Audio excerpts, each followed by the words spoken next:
மீண்டும் உங்களை இந்நிகழ்ச்சியிலே நான் சந்திப்பதில் மிக்க மகிழ்ச்சி அடைகின்றோம். நான் இலங்கையில் இருந்து பதுளை போதனா வைத்தியசாலையில் இருந்து வைத்தியர் கிருஷான் வேதநாயகம். இந்த காலப்பகுதிகளிலே நாங்கள் பார்த்து கொண்டிருக்கின்ற விடயம் என்னவென்றால், பெண்களுக்கு ஏற்படுகின்ற பாலியல் திருப்தி இன்மையை பற்றி தான் நாங்கள் பார்த்து கொண்டிருக்கின்றோம். அதற்குரிய சிகிச்சை முறைகள், அதாவது ஸ்ட்ராட்டஜிஸ் ஆஃப் மேனேஜ்மெண்ட் என்று சொல்லுவோம், அதற்குரிய முறைகளை பற்றி பார்த்து கொண்டிருக்கின்றோம். அடுத்ததாக நாங்கள் பார்க்க போகிற விடயம் என்னவென்றால், என்கரேஜ் நான் காய்டல் பிஹேவியர். என்கரேஜ் நான் காய்டல் பிஹேவியர் அப்படி என்றால், அதாவது நாங்கள் என்ன செய்ய வேண்டும், ஒரு ஆணும் பெண்ணும் திருமணம் முடித்த உடனேயே அவர்கள் இருவருமே தீர்மானம் எடுக்க முடியாது. அவர்கள் ஒரு உட்புகுத்தல் நடவடிக்கைகளிலே ஈடுபட வேண்டும் என்ற ஒரு நோக்கம் இருக்கக்கூடாது. அதாவது இது கூடுதலாக இந்த பிரச்சனை ஆண்களுக்கு தான் இருக்கின்றது. ஆண்கள் என்ன செய்வார்கள் என்றால், அதாவது அடுப்பிலே ஏதாவது ஒரு சோற்றையோ அல்லது தண்ணீரையோ கொதிக்க வைத்த பிற்பாடு எவ்வளவு விரைவாக வேலையை முடிக்க இயலுமோ அவ்வளவு விரைவாக அவர்கள் இந்த பெண்ணுடனான பாலியல் தொடர்பை முடிக்கத்தான் பார்ப்பார்கள். அது 100% பிழையானது. சாதாரணமாக காதல் திருமணங்களிலே இந்த பிரச்சனை கிடையாது. ஆனால் பேசி செய்கின்ற திருமணங்களிலே என்ன நடைபெறும் என்றால், உண்மையாக நான் அண்மையிலே கூட ஒருவரை சந்தித்தேன். ஒரு திருமண வீட்டுக்கு சென்றிருந்தேன். அப்போது அந்த திருமண வீட்டிலே அவர்கள் சொன்னார்கள், இது என்ன காதல் திருமணா பேசி செய்த திருமணா என்று சொன்னபோது அவர் சொன்னார்கள், பேசி செய்த ப்ரப்போஸ்ட் மேரேஜ் என்று சொன்னார்கள். அதன் பிற்பாடு கணவர் எங்கே இருக்கிறார் என்று சொன்னபோது அவர் இங்கிலாந்திலே இருக்கிறார், இங்கிலாந்திலே இருக்கிறார். நேற்று இரவு தான் அவர் வந்து சேர்ந்தார் இலங்கைக்கு. இன்று பின்னேரம் அந்த பிள்ளைக்கு, நாளைக்கு அடுத்த நாள் பிள்ளைக்கு திருமணம். எனவே பாருங்கள், அவர் ஸ்கைப் மூலமாகவோ வேறு தொழில்நுட்பத்தின் மூலமாகவோ அந்த இளைஞனுடன் கதைத்திருக்கலாம். ஆனால் இருவருமே நேருக்கு நேர் சந்தித்து கொண்டது ஒரு 24 மணித்தியாலத்துக்கு குறைந்த நேரம். பிறகு அந்த இரவு அவர் இருவருக்குமே முதல் நாள் இரவு ஹனிமூன் என்று சொல்லுவோம், ஃபர்ஸ்ட் நைட் என்று சொல்லுவோம். இருவருமே ஒரு 24 மணித்தியாலத்துக்கு குறைவாகத்தான் சந்தித்து காய்த்திருக்கிறார்கள். ஆனால் அன்று இரவு இருவருமே போய் பாலியல் ரீதியான தொடர்புகளை வைத்துக்கொள்ள வேண்டும் என்று சொல்லுகின்ற போது அங்கு அந்த பெண்ணுக்கு, ஆணையும் விட பெண்ணுக்கு பல தரப்பட்ட பேரியர்ஸ், தடைகள் எல்லாம் இருக்கின்றது.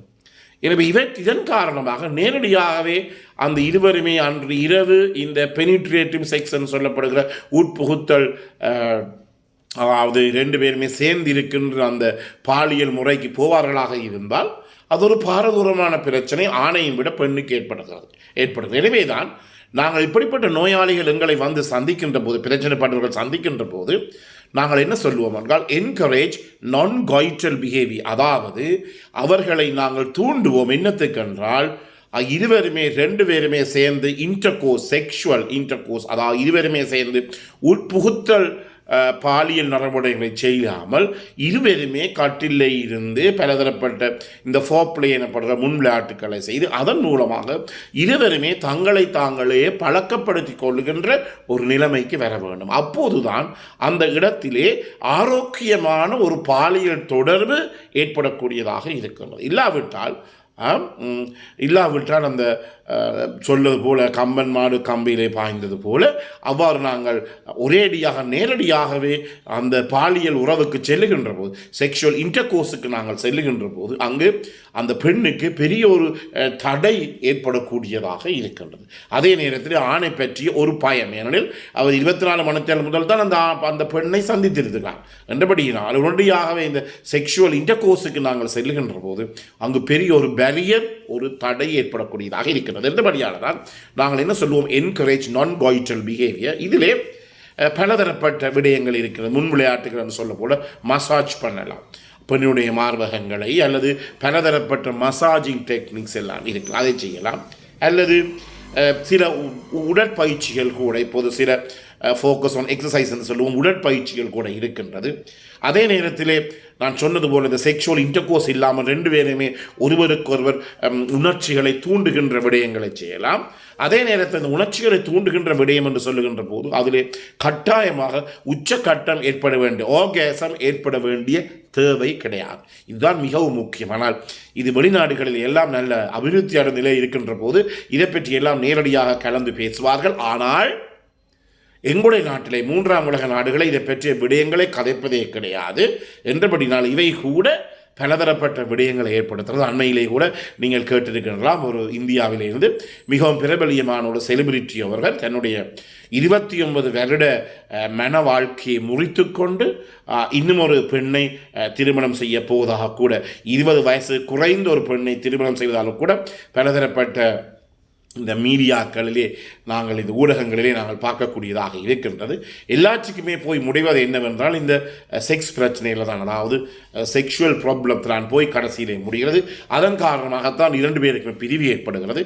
நான் முதலிலே பல தடவைகளில் நிகழ்ச்சியிலே சொல்லியிருக்கிறேன், பெண்கள் கொஞ்சம் காலம் சென்ற பிற்பாடு தங்களுடைய பிள்ளைகள் பெரிதாக வளர்ந்த பிற்பாடு அவர்கள் என்ன நினைக்கின்றார்கள் என்றால் ஆணுக்கு தங்களுடைய தேவையில்லை, ஆணுக்கு ஒரு செக்ஸ் என்று தேவையில்லை என்று. அப்படி அல்ல. ஆணுடைய வயது 75 வயசு மட்டும், பெண்ணுடைய வயசு 75 வயசு மட்டும் தேவைப்படக்கூடியதாக இருக்கிறது. எங்களுடைய எல்லாம் அண்மையிலே கூட நான் பார்த்திருக்கின்றேன், 85 வயசுடைய ஒரு அம்மா, ஒரு பெண், ஒரு ஆள் பாலியல் ரீதியாக நோய்களை கொண்டு, அதாவது உங்களுக்கு தெரியும் STD என்று சொல்லுவோம், செக்ஷுவல் டிரான்ஸ்மிட்டட் டிசீஸ் மூலமாக எங்களிடம் வந்து சேர்ந்தார். அவருடைய வயது 85. எனவே அது பிழை என்று ஒருத்தருமே சொல்ல முடியாது. எனவே முக்கியமாக இந்த, அதாவது உங்களுக்கு தெரிந்த இன்று அந்த செலிபிரியை பற்றி பேசாத ஊடகங்களே போடி கூட முடியலாது இது இல்லை, பேசாத இணையதளங்களே இல்லை. எனவே அதுதான் இதை பற்றி நாங்கள் கதைக்கின்ற போது சில பேர் என்னோட தொடர்பினை ஏற்படுத்தி கதைக்கிறார்கள். பல பேர் கதைக்கின்ற போது சொல்லுவார், டாக்டர் உங்களால் மட்டும்தான் இப்படி வாயத்தில் வந்து கதைக்க முடிகிறது. எனவே பல பெண்கள் சில நேரங்களில் நான் பார்க்கிறேன், ஒரு சமூக ஊடகத்திலே இந்த நிகழ்ச்சிகளை 8000-10,000 பேர் பார்த்து கொண்டிருக்கிறார்கள். 8000-10,000 பேர் பார்த்து கொண்டிருக்கிறார்கள். ஒரு நாளிலே நான் அதாவது பதிவேற்றி ஒரு நாளுக்குள் 24 மணி நேரத்தில் 8000-10,000. இதிலிருந்து நீங்கள் பார்க்கலாம், மனுஷருக்கு இந்த பாலியல் ரீதியான பிரச்சனைகள் மிக அதிகமாக உலகத்தில் இருக்குது.